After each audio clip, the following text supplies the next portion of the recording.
সম্মানিত শিক্ষক, স্টাফ এবং ছাত্রছাত্রীবৃন্দ, তাদের জন্য আজকে আমি সময় একেবারে শেষের দিকে চলে আসছে। আমি দুই একটা কথা বলে শেষ করবো। প্রথম কথা, আমার দুই ছাত্র, একজন ছাত্র এবং একজন ছাত্রী, দুজন বক্তব্য আসছে, চমৎকার বক্তব্য আসছে। ওরা বলছে যে ধারাটা যেন বলবৎ থাকে। তো আমিও বিশ্বাসী এবং আমিও বিশ্বাস করি ধারা বলবৎ থাকা উচিত।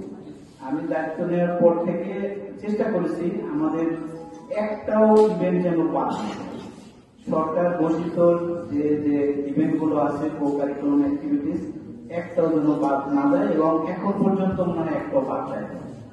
কিন্তু এর জন্য যাদের আসলে এই অনুষ্ঠানগুলো সংশ্লিষ্ট থাকার কথা, যোগ্য থাকার কথা, তাদের তো থাকতে হবে। তারা যদি না হয় তাহলে আমরা এই অনুষ্ঠান কাদের নিয়ে করবো? আমরা পারি আমাদের যে টিচার আছে, যে একদম নতুন টিচার আছে, তাদের দিয়ে করলে তো হবে না, ছাত্রদের করতে হবে। কাজে তোমাদের এই অনুষ্ঠানগুলো যদি পাইতে হয়, এগুলো সংশ্লিষ্ট থাকতে হয়, তাহলে তোমাদের কিন্তু বেশি বেশি থাকতে হবে, উপস্থিত থাকতে হবে, সংশ্লিষ্ট থাকতে হবে, নাও হবে না। আমরা খেলা মাঠে দেখলাম এইদিকে বস্তার দূরের মতো চমৎকার একটা খেলা বলছে, ওইদিকে এক গ্রুপ ছাত্র বলে করতেছে। তাহলে কি আসলে কি ওদের এদিকে মনোযোগ আছে? উপভোগ করতেছে? ওরা কিন্তু উপভোগ করতেছে না। তোমাদের আবারও বলি, তোমরা যদি কারিকুলাম অ্যাক্টিভিটিসে মনোযোগ না দাও, তাহলে অন্যদিকে কিন্তু মনোযোগ দেবা, সেই মনোযোগটা তোমাদের জন্য নেগেটিভ হবে। আমি জানি না কোন দিকে তোমরা মনোযোগ দেবা। তোমার ভালো দিকে যদি মন না দাও, তবে খারাপ দিকে মন যাবে না। সেই খারাপ দিকে যাতে তোমাদের মনোযোগটা না দেয়, সেজন্য কিন্তু আমাদের এই উদ্যোগ। আর খেলায় হার কিন্তু থাকবে, কেউ জিতবে, কেউ হারবে, না হলে খেলাধুলা হবে কি করে?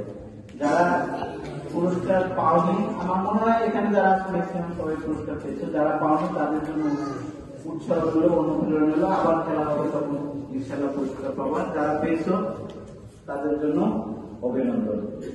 আর ছাত্রছাত্রী কমান্ডের জন্য খেলা বন্ধ করে দেবে, এটাও আমি পক্ষপাতী না। ওই যে একটা আছে না, গান আছে না, যদি কেউ না কেউ না আসে তবে একলা চলবে, আমরা প্রয়োজন সে একলা চলবো।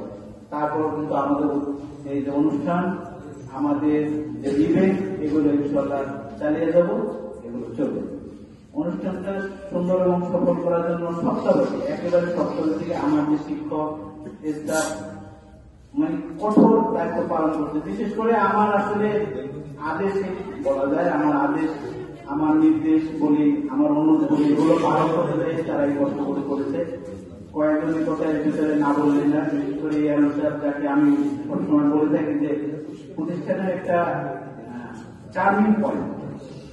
আমার হাফিজ ভাই যথেষ্ট পরিণত এবং বলতে দ্বিধা নাই, আমি হাফিজ ভাই কিন্তু এক বেজে, একই বেজের হাফিজ ভাইকে আমরা হয়তো বেশি দিন পাবো না, অল্প কয়েকদিন পরে হয়তো দেখা যাবে সে আর অন্য কোনো একটা প্রতিষ্ঠানে এরকম দায়িত্ব নিয়েছে।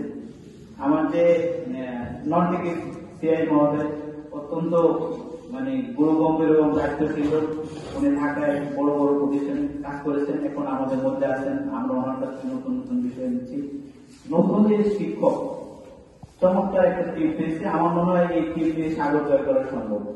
হ্যাঁ, এত ভালো একটা টিম পেয়েছে, এই টিম নিয়ে অনেক দিন আমরা দিতে পারবো। আর কি বলবো, দেশের থেকে আমরা আশা করি এরপরে আরো ভালো ভালো এরকম অনুষ্ঠান উপভোগ করতে পারবো, উপহার দিতে পারবো। আর একটা বিষয় আছে, সেটা হলো মনে হয় বলে ভালো হতো মহিলা হিসাব, আমাদের যে স্কিল কম্পিটিশন, ওইটা বিভাগীয় পর্যায়ে কম্পিটিশন 6 তারিখে হবে। এই জন্য রেজিস্ট্রেশন ইত্যাদি বেশ কিছু কাজ আছে। যারা ফার্স্ট সেকেন্ড থার্ড হয়েছিল ওই প্রজেক্ট গুলোতে, তারা মহিলা হিসাবের সাথে যোগাযোগ করতে হবে। আর কালকে থেকেই ইনশাআল্লাহ আমরা আমাদের যে আনন্দ উৎসব, সেগুলো কিন্তু আমাদের শেষ হয়ে গেল। কালকে থেকে আমরা ইনশাআল্লাহ ক্লাস করবো।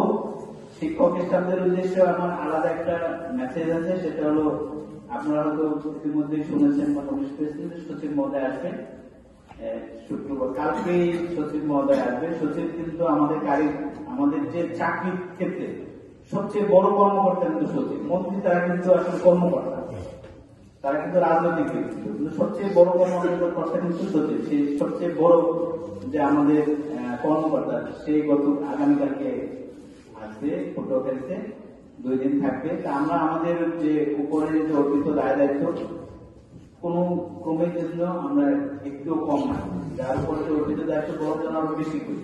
কারো যদি কোনো ল্যাকিংস থাকে সেটা আপনি পাশে থাকলে আপনি সেটাও পূরণ করে দেবেন বা পরামর্শ করে দিবেন যে আপনি এইভাবে করেন বা এইভাবে করেন। আমি হয়তো সবসময় আপনাদের কাছাকাছি থাকতে পারবো না, কারণ স্যার যদি আসে তাহলে স্যারের প্রোটোকলে আমার কাছাকাছি থাকা লাগবে।